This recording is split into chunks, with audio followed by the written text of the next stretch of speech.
এই সিলেটের মানুষের সাথে অতীতে যেইভাবে বৈষম্য হয়েছে ওনারাও ঠিক তেমনি ভাবে বৈষম্য করলেন। আমাদেরকে এখন ওই দাদা বদিখার আমলের যে ট্রেনের লাইন আছে ওইটা দিয়েই চলতে হচ্ছে।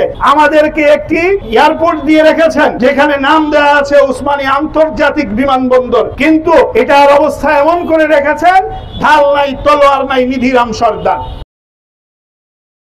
আজকে এখানে যে পুণ্যভূমিতে আমরা দাঁড়িয়ে আছি, যে সিলেটে দাঁড়িয়ে আছি, আমরা আশা করেছিলাম আর যারা যাই করেছেন না কেন বর্তমান অন্তর্বর্তীকালীন সরকার অন্ততপক্ষে সিলেটের সাথে বৈষম্য করবেন না, কারণ ওনারা বৈষম্য বিরোধী আন্দোলন থেকে উঠে আসা একটা সরকার।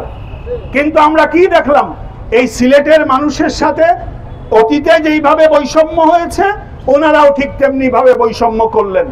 আমাদেরকে এখন ওই দাদা বদিখার আমলের যে ট্রেনের লাইন আছে ওইটা দিয়েই চলতে হচ্ছে। কয়েকদিন পরে পরেই অ্যাক্সিডেন্ট হচ্ছে, দুর্ঘটনা হচ্ছে। আমাদেরকে একটি এয়ারপোর্ট দিয়ে রেখেছেন যেখানে নাম দেওয়া আছে উসমানী আন্তর্জাতিক বিমানবন্দর, কিন্তু এটার অবস্থা এমন করে রেখেছেন ঢাল নাই তলোয়ার নাই নিধিরাম সর্দার। এখানে এমন একটা পরিস্থিতি করে রেখেছেন আন্তর্জাতিক ফ্লাইটের কোনো সুযোগ এখান থেকে নাই।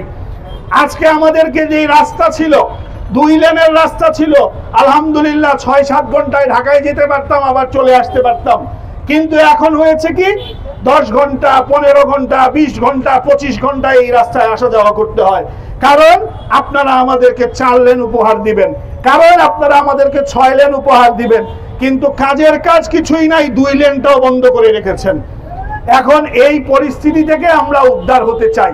আমরা কথা বলছি, গণসচেতনতা তৈরি করছি সিলেটবাসীর জন্য, সিলেটবাসীর স্বার্থ রক্ষার জন্য। আমরা আন্দোলন, সংগ্রাম, কর্মসূচি এবং সর্বোচ্চ পর্যন্ত যাওয়ার জন্য প্রস্তুত আছি ইনশাআল্লাহ। কারণ এই সিলেট বাংলাদেশকে অনেক কিছু দিচ্ছে। এই সিলেট বাংলাদেশের অর্থনীতিকে টিকিয়ে রাখার জন্য গুরুত্বপূর্ণ ভূমিকা রাখছে।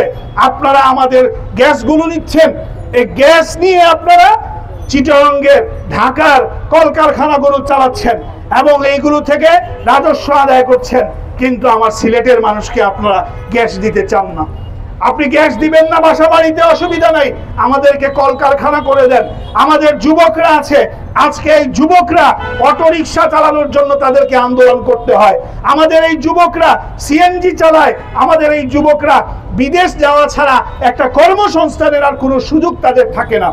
এই যুবকদের জন্য আপনারা কিছু করতে হবে, কলকারখানা দিতে হবে এবং এই সিলেটকে, ঐতিহ্যবাহী এই সিলেটকে যদি তার যথাযোগ্য মর্যাদা দিতে আপনারা ব্যর্থ হন, তাহলে মনে রাখবেন সিলেটবাসী অতীতে 47 সনে যেইভাবে গণভোট দিয়ে নিজেদের রায় প্রতিষ্ঠিত করেছিল, এরপরে সিলেটবাসী এই দেশ প্রতিষ্ঠা থেকে নিয়ে এই বাংলাদেশ নামক ভূখণ্ড অর্জনের জন্য যেই রকম ভাবে লজিস্টিক সাপোর্ট থেকে দিয়ে সব ধরনের, জেনারেল উসমানী সাহেব থেকে নিয়ে সব ধরনের সাপোর্ট, সহযোগিতা, ত্যাগ স্বীকার করেছিল, ঠিক তেমনি ভাবে আগামী দিনে প্রয়োজনে সিলেটবাসী ঐক্যবদ্ধভাবে তার অধিকার বাস্তবায়নের জন্য, অধিকার আদায়ের জন্য সর্বোচ্চ ত্যাগ স্বীকার করার জন্য তৈরি থাকবে ইনশাআল্লাহ।